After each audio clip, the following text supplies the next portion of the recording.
Welcome to another episode of Suggestions Box, where people leave what they want added to the game. Hopefully all good suggestions, hopefully none of the weird ones. Everything got a little facelift, new thumbnail, new format. Let's take a look at what people have to cook. First suggestion of the week is, maybe I'm alone on this idea, but I think that they should add a progress bar of your competitive climb or fall to either the competitive roll queue selection screen, like the part where you click or check the tank, DPS, or support, so that we can see the progress at any time. Again, maybe I'm the only one, but I tend to click continue before the progress bar is shown, so I often miss the part about how that match's win or loss was affected. I mean, this is not a bad suggestion at all. I like this. Of course, I do think it should be available on display as well without having to click that extra area. There is a section on your comp to check your current progress, but a way to check the previous matches to see how much and rewatch that animation of it either going up or going down and see the modifiers from your previous game would be nice to have as well. So no disagreements there. This is definitely check mark for me. Next one, Lifeweaver should be able to hold a charge a charge of heal when he swaps to his damage weapon. This would make him flow much better and not get punished for doing damage. I'd argue that's kind of OP if he can actually hold a full charge. A counterpoint is that I like the idea, but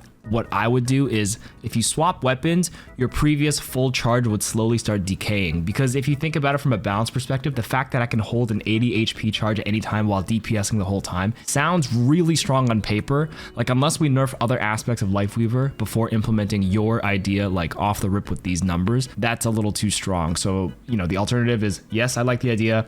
Tune either his other parts, or maybe tune the max heal if he's allowed to hold the full charge, or else my suggestion, have it decay slowly over time. I don't know what the number is, an arbitrary number, maybe over 3 seconds it'll go from 80 or whatever it is back down to 0. Kind of like Sojourn's Rage energy, it kind of goes down over time if you're not actively recharging by shooting people, know what I mean? So I do like the suggestion, just a bit of tuning.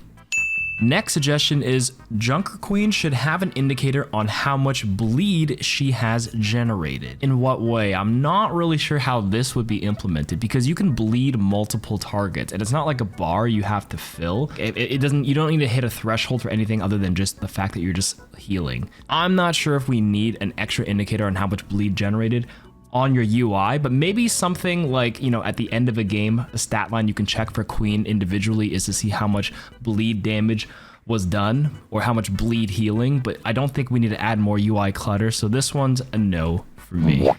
Next, please just bring back the story PvE missions, either Storm Rising, Retribution. I know the story isn't a big thing in this game, but it would be nice to experience it for those who missed it during the anniversary period in Overwatch 1. I agree. I think all previous old PvE archives missions should be in that separate mission section, because if you go into that section of Overwatch, you can still access it where you're at like Winston's table and stuff. You get the lore bits, but there should be a section to play old missions.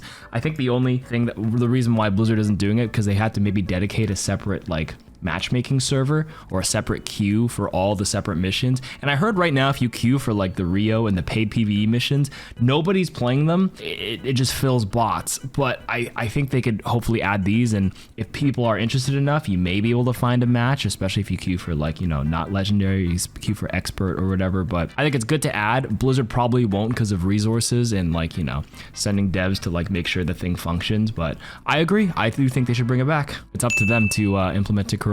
Suggestion, make Kitsune Rush's visual effects actually line up with how long its effects are.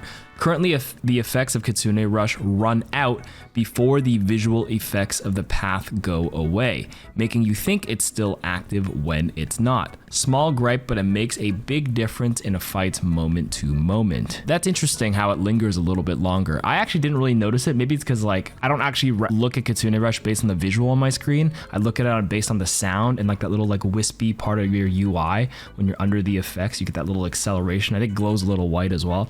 That's what I've noticed. I've genuinely never noticed this, but I think the suggestion is good. I do think visuals should align with whatever you see in the game, and nothing's perfect. Maybe yours is strictly a ping thing. I'll have to double check later, but I don't disagree with ever having visuals match up where it should be. That includes not only game visuals, but also maps as well. I made a video a couple of years ago where if you guys actually look at the map drawouts of where you can hold and capture the point, there's dead spots. For example, Ilios Well, if you tuck into this little corner, even on the point on Well, it doesn't count as contesting it because it doesn't match up perfectly. The alignment is off. So in a perfect world, we should have everything aligned. Agreed though. Suggestion: when a hero is in Baptiste's lamp, their health should be able to fall to 0 while inside it.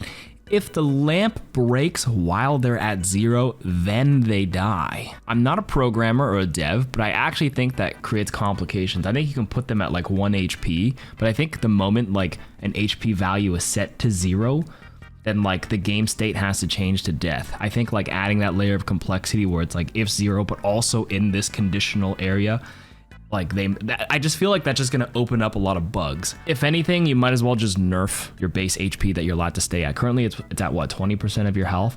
I think that's fine. I think Lamp is an okay ability. Maybe it's my Baptiste bias coming out, but like it's an annoying ability, but some of these things are kind of a necessary evil in some circumstances, or else certain abilities become too strong in the game.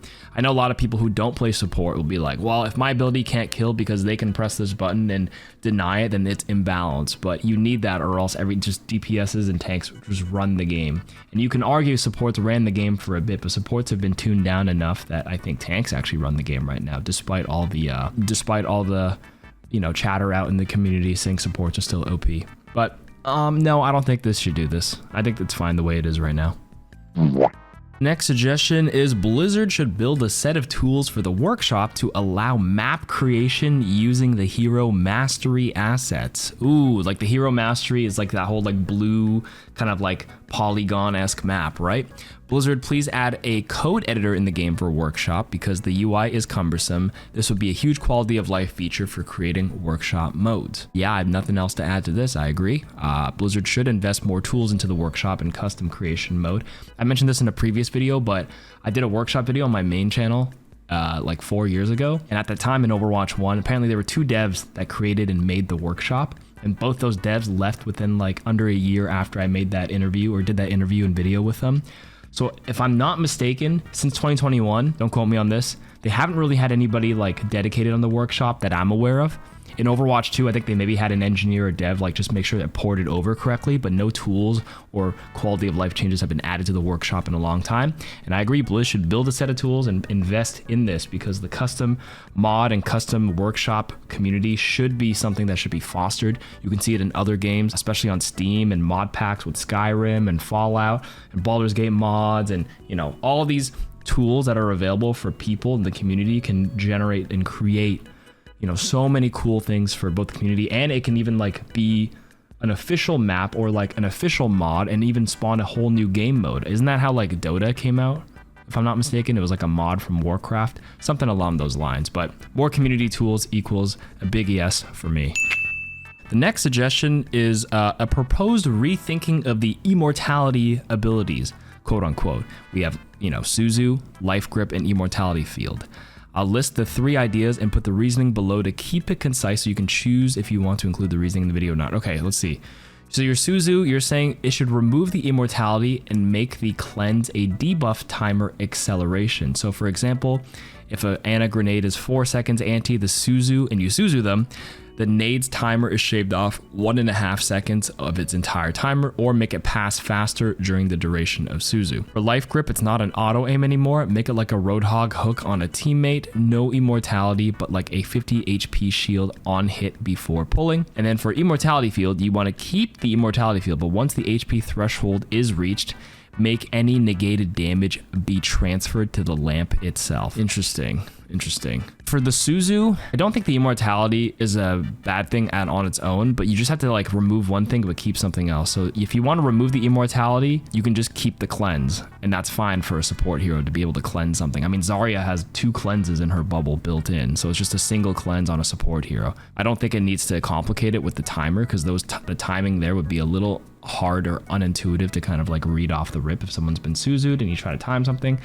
I feel like it adds unnecessary complication, but you can remove the Immortality, keep the rest, or remove like the healing from it, but keep the Immortality. Because right now Suzu heals like 80, but 110 if it's like they have a negative effect, because you get like 30 bonus healing. It's a lot loaded into the ability, something like that, one or the other. For Life Grip, I don't really feel like Life Grip can be kind of annoying, but like it can also like troll, and there's a lot of downsides to using it at a bad time. I had a game with Flats last week where we were about to kill their Roadhog. I antied him, but then my Lifeweaver gripped Flats away and we couldn't finish off the enemy. So like, because like this one, like it feels like Suzu and Immortality Field are like you know, pretty easy, and they can always generate value, even if you place, I mean, there's sometimes you place a bad one, but the grip one can be really bad if it's poorly timed because you completely reposition someone.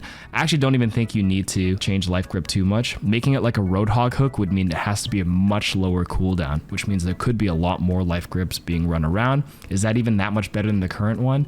Not sure, because like the accuracy of a Roadhog hook on average is like what, 40% for a player. So if you have to give people a life grip Roadhog hook, that means your range is going to be a lot limited and the accuracy is going to go down. Don't know about the life grip one. Now your Immortality field suggestion is actually one of the best ones out of the three. Keep the Immortality, but once the HP threshold is reached, any of the extra negated damage is transferred to the lamp itself. So if, like, you know, a lot of people are stuck in a Diva Bomb with the lamp, they'll hit the threshold and the remaining damage would mean the bomb breaks it. But I mean, the bomb should be enough to break it by default, so maybe that one's not too bad of a deal. But like oncoming slow damage, like a soldier, if they keep getting shot at the threshold, and then the rest of the damage goes to the lamp, I actually think that's one of the better ideas I've heard in a long time. Out of the three, I like that one. If you wanted another way to nerf Immortality field. My support bias is coming out. I'm saying you don't need to nerf the supports anymore.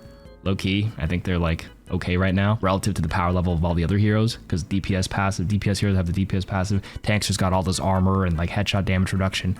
We can keep the power level. The support's okay right now, but that one's the best one. I like them. Please let the map patch notes be a menu option when you're in the practice range or anywhere really. I don't know why it's only available on the main screen. Is it? Well, yeah, when you press escape or like hit the menu, you can read patch notes in game, but I didn't realize you're unable to access it in game. That's interesting. I mean, yeah, why not? Add that. Sure.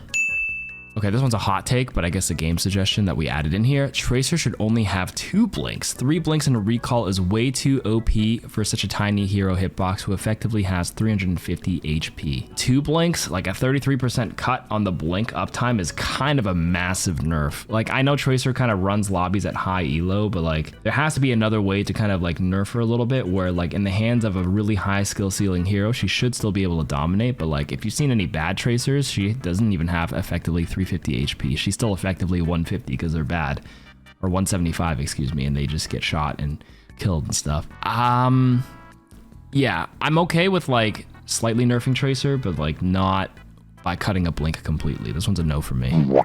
Next suggestion, make it so Ramattra has a resource meter for Nemesis form instead of a cooldown to make switching between the modes more fluid. There are many times you cancel it early for one reason or another, and this allows you to switch back to it sooner if needed rather than waiting for the full cooldown. I don't think he needs to do this right now. I think Ram is actually in a pretty good spot. He's not even popular, number one. He's not super OP, but he has his uses as a great brawl tank. So I don't think they need to nerf him now, but if in any case, like, things change in Overwatch, different map dynamics, armor works differently, whatever the reason, and Ramattra becomes really problematic, this is something they can look at later for like a resource transformation. But right now, I don't think you need to do anything for Ram. But it's an idea. Hold on to that. Swapping in a game should require a mini game where you complete a mid-action personnel reassignment request form. It would add a little friction to counter swapping. Okay. Last suggestion, characters should get a different voice line if they use "I need healing" while at full health. "I'm fully healed" or something would be a nice line. I had a Pharah who spammed, I guess, "I need healing," and it was impossible to know if they actually needed it unless they were critical. I agree. You know, I instead of like even adding a voice line, I feel like if you press the "I need healing" button when you're at full health, it says nothing to reduce it. So good suggestion, but my counter suggestion is to just make it silent. Make the button do nothing unless your HP. If HP does not equal full or 100%, then play the voice line. And if underneath the 25% threshold, do the, you know, "I need healing" in the UI and blah, blah, blah, blah. But, you know, good idea. I like it. Ding! I think that's it for this week's suggestions box. Make sure you leave your suggestions on what you want in the game. We'll take a look at them next week. Peace.